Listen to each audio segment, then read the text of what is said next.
the Deutsche Kammerphilharmonie Bremen and conductor Paavo Järvi, musical allies on a mission to create a new Beethoven. They want their version of the Beethoven symphonies to suit the 21st century. They call it the Beethoven Project.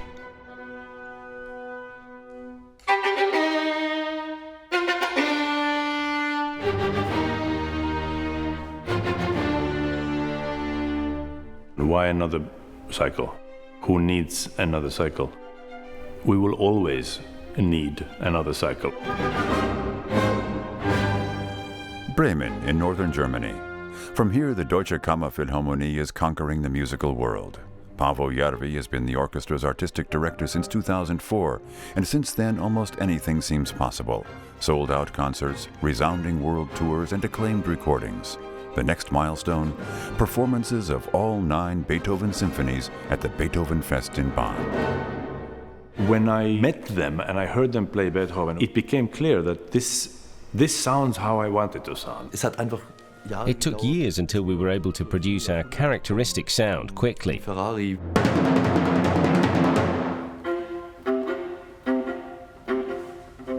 At this point, a different mood suddenly comes in. A fateful mood, as I see it. Beethoven was a humanist. He did not compose only for a concert audience. He had a message for the whole of humanity. And his message is being heard around the world. The Beethoven Project spells success for the orchestra. 30 years ago, when they started, the prospects were not good. It was only going to happen if people believed in the impossible. Our views on how things should sound in Beethoven symphonies coincided. And the willingness to go deeper and find the little details and obsess on every detail, which I love about this orchestra because they are obsessive, like I am.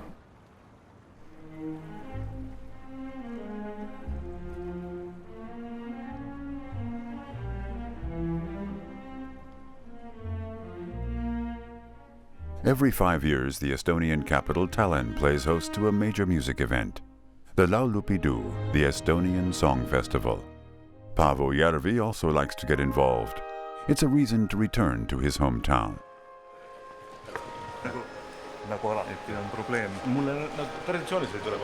Somehow I belong here. At the same time, I haven't been here for very long permanently. So always coming here, there's a little bit of nervousness almost. There's a ritual. For some reason, I never lose the luggage, but every time I come to Estonia, my luggage is always lost.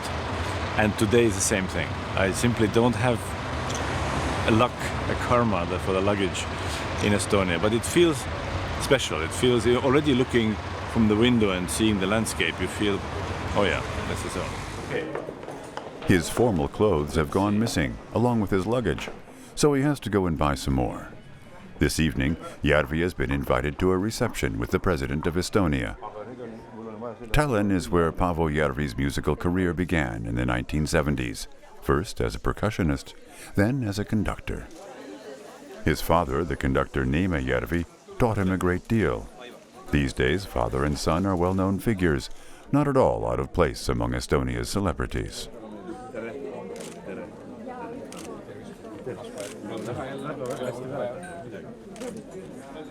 Paavo is someone who I think Estonians are quite proud of, since he, like a few other people, has actually grown up, become an adult abroad, but has never forgotten Estonia and is very active in Estonian culture.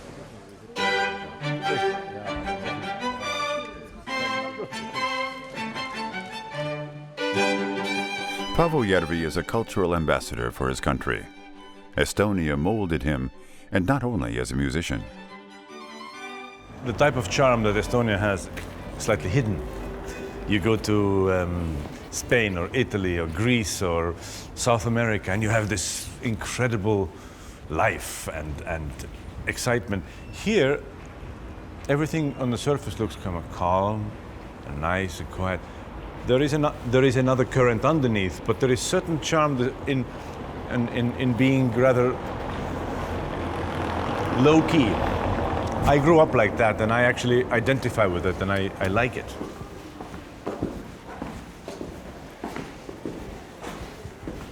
I love this old town because it's hidden. There are all those little hidden passages. And if you know your way around, you can go from most busy street to the absolutely the quietest street. Estonia has had a turbulent history. For many centuries, it was occupied by foreign powers. The traces are still visible today. This was headquarters of KGB. See those windows down there? They're all cemented. A lot of Estonians died there. They were tortured and killed. This is the relic of a Soviet terrorism and Soviet occupation. And this is a building where you knew that if you were asked to come here, you might never come back. Opposition to the occupiers was often expressed in music. During Soviet times, demonstrators would sing songs banned by the communists. Estonia has been independent again since 1991, when this nation liberated itself in what became known as the Singing Revolution. The Song Festival begins with a street parade on the edge of Tallinn. The üldlaulupidu, which lasts several days, has been celebrated since 1869. The song festivals have always, in a way, been political. In a way, you can say political or nationalistic, but it's all connected. During the free Estonia, it symbolizes unity and freedom. During the occupation, it symbolized a certain amount of resistance and defiance. It's a symbol of Estonia, really Estonian culture, and I don't know anywhere in the world where something like this happens. It's peaceful, it's full of joy, and it's about music, but it's also about being together and insisting on your own language, on your own culture, on your own self-determination.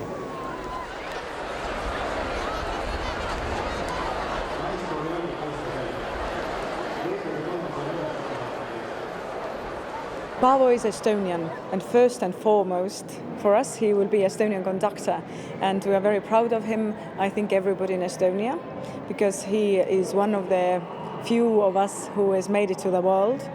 And although he left the country in fairly early age, I think he was 18 or something, so he still remembers very well how we were living, and he remembers, he shares our culture very, very closely.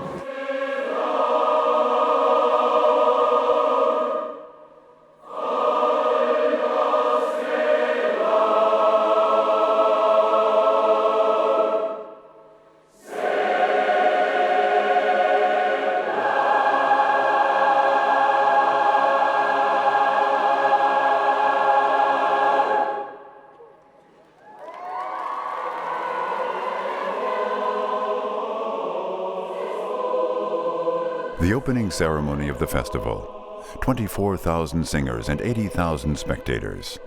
Paavo Järvi is one of 28 conductors performing on this day.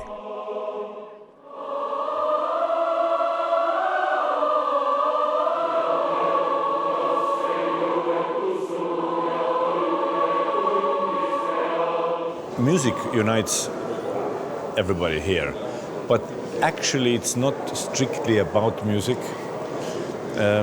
One wouldn't necessarily always worry about the interpretation here. When I work with Kammerphilharmonie, it's all about music. It's about nothing else but really doing music as well and as deeply as and as concentrated as possible.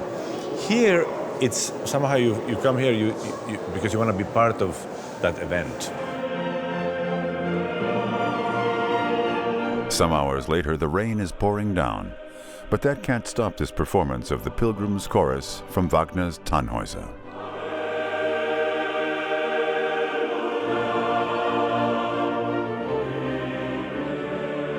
Six male choirs and the Estonian National Symphony Orchestra, conducted by Paavo Järvi.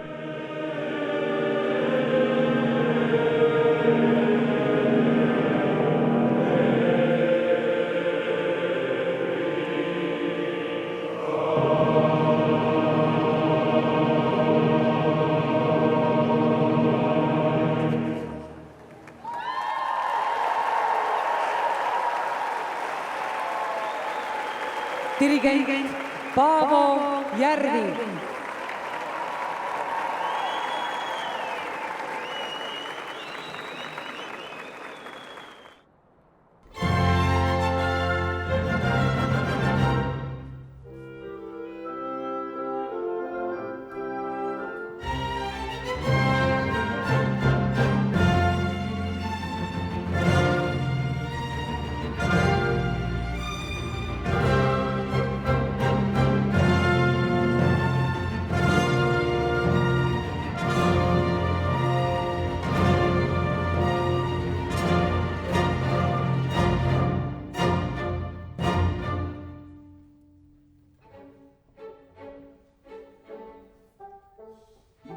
One of the things about the Eighth that one cannot deny is that it is certainly the most brilliant example of Beethoven's sort of mad humor.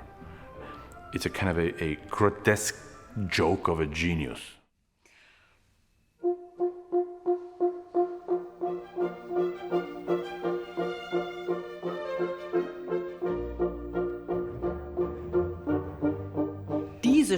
This passage doesn't look complicated on the page, but it becomes a challenge because you feel as if you're playing the same notes over and over again and you have to articulate them precisely. Töne spielt, die man sehr kurz, sehr deutlich artikulieren soll.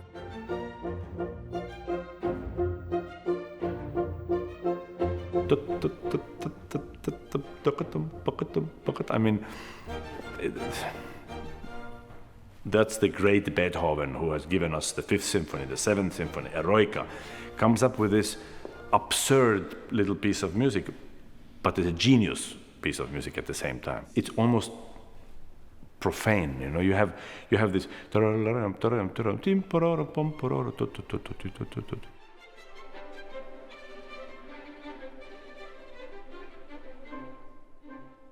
Bam! What kind of a 4-year-old would make that kind of a joke?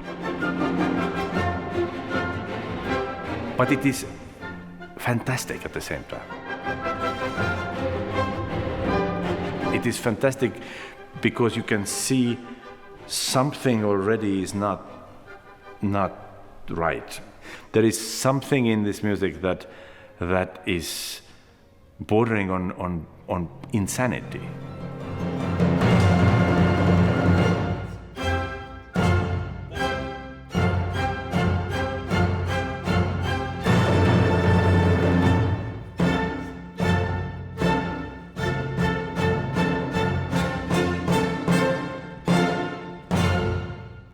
That's the only time when you can actually sort of hear or understand that he was deaf.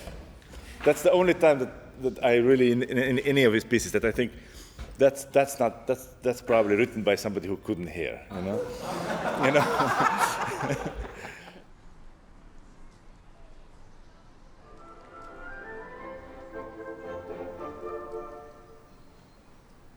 One part of the Beethoven Project is reaching its conclusion at the orchestra's partner school in Bremen.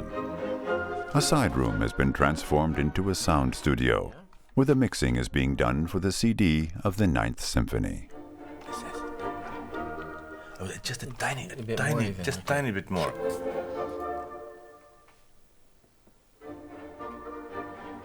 That's maybe too much. That's too much. I already take it back. I'll take the first one back a little bit less. Paavo Järvi and sound engineer Everett Porter are putting the finishing touches to their recording of Beethoven's Last Symphony. Yeah. That's good. That's good. It's sort of superhuman, but that's good.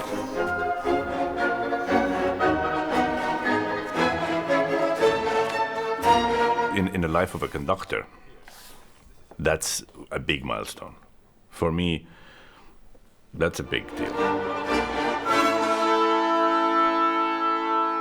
Good, works. I've made a lot of recordings, over 50, I would think. But probably the 9 Beethoven symphonies, this is the Bible for us. This is the one that you want to make sure that really you're proud of. The series of CDs of Beethoven's symphonies is complete, but the orchestra's Beethoven Project continues.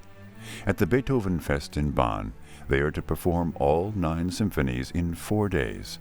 There too, the climax will be the 9th. All Beethoven symphonies are difficult, but the 9th is a kind of a landmark. It's not a symphony anymore. It's a kind of a legend, if you will. You know, this is every little kid. My child, the first thing that she learned to play on the piano with one finger was boom, boom, boom, boom, boom, boom.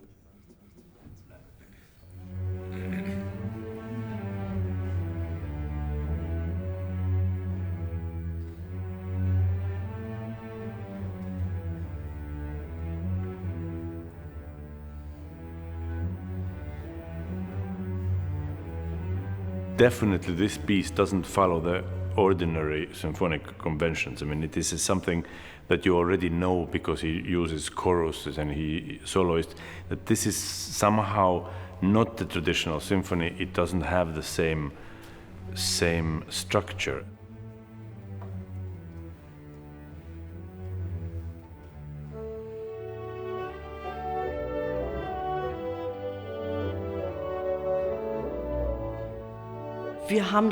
We didn't include this piece in our repertoire until rather late because it requires so many instruments as well as the choir. What we try to do with this music is to try to find the smallest possible but convincing way of making the point come across.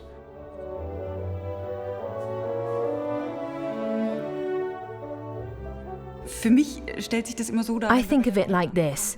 When we reach the 9th, I get 4 symphonies packed into one. The first movement is so long, it's like a little symphony in itself.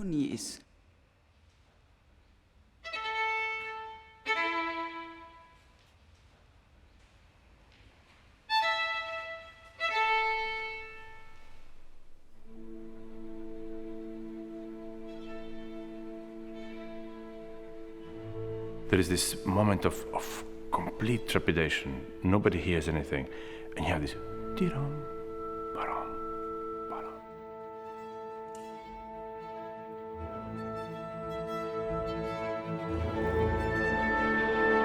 Tadim, param.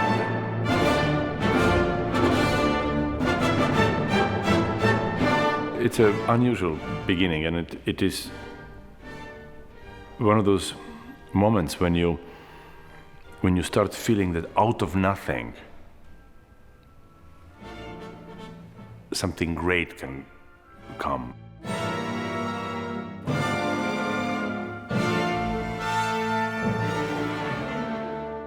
It is for me always a great relief when the first movement is over because I feel that the first movement takes up so much energy and mental energy and physical energy that if you don't calculate it correctly, you might not have enough strength to do the rest of the symphony.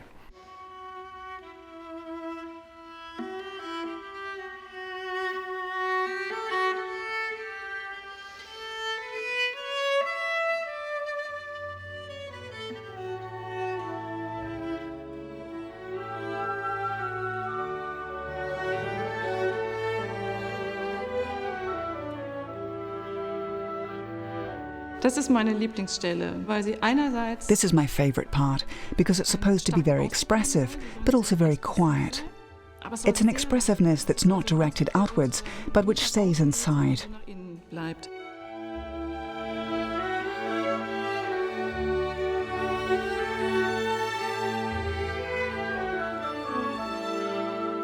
Am Ende jeder Phrase... At the end of each phrase it says morendo, which means dying. The sound should die away, and out of this dying sound, a new seed germinates, and a new melody grows. It becomes too obvious, too early. It doesn't sound natural, yeah? Thank you very much. Bravo.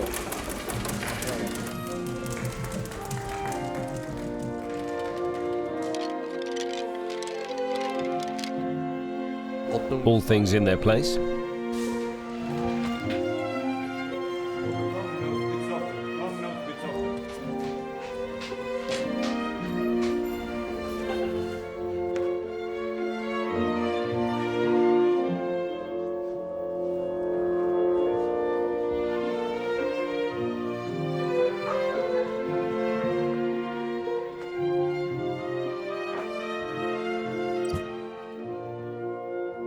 The rehearsals in Bremen are over. Now the orchestra heads to the Beethovenfest in Bonn. It's a 3.5-hour journey by rail, a relatively unspectacular trip, but for the musicians, it's the beginning of a marathon. A Beethoven marathon.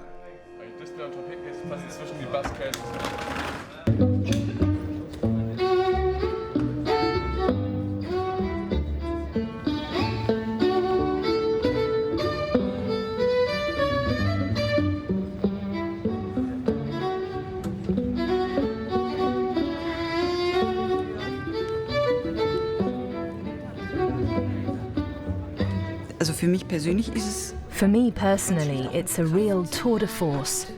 Der gestemmt werden will. Es ist eine Limitsache. Es geht It takes you to your limits. If we were doing it over 2 weeks, we would have time to recover. But to play all this in 3 or 4 days is like running a marathon or doing several sprints one after the other. Sprints hintereinander laufen. It is tough, but when you get to the summit, after the last note of the last symphony, it's great to look back and realize what you've achieved.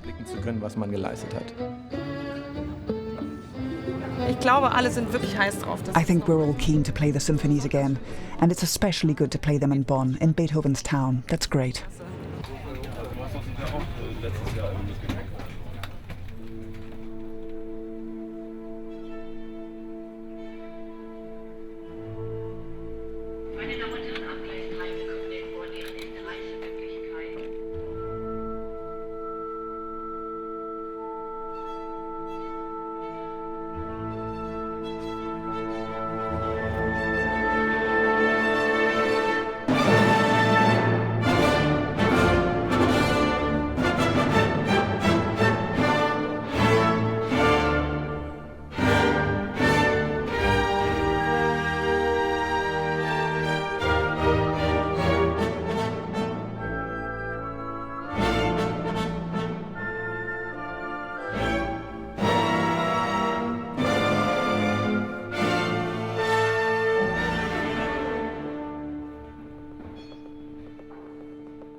The first rehearsal in the Beethoven Halle in Bonn. Once again, the orchestra and their conductor are working on the 9th Symphony.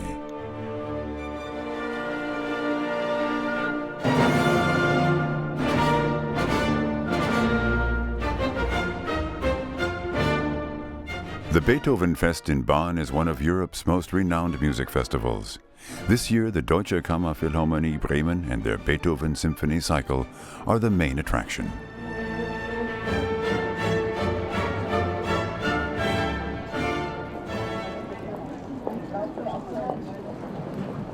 Coming up in the final part of the Beethoven Project, Paavo Järvi visits the house where Beethoven was born. I always struggled with an idea that Beethoven was actually a human being.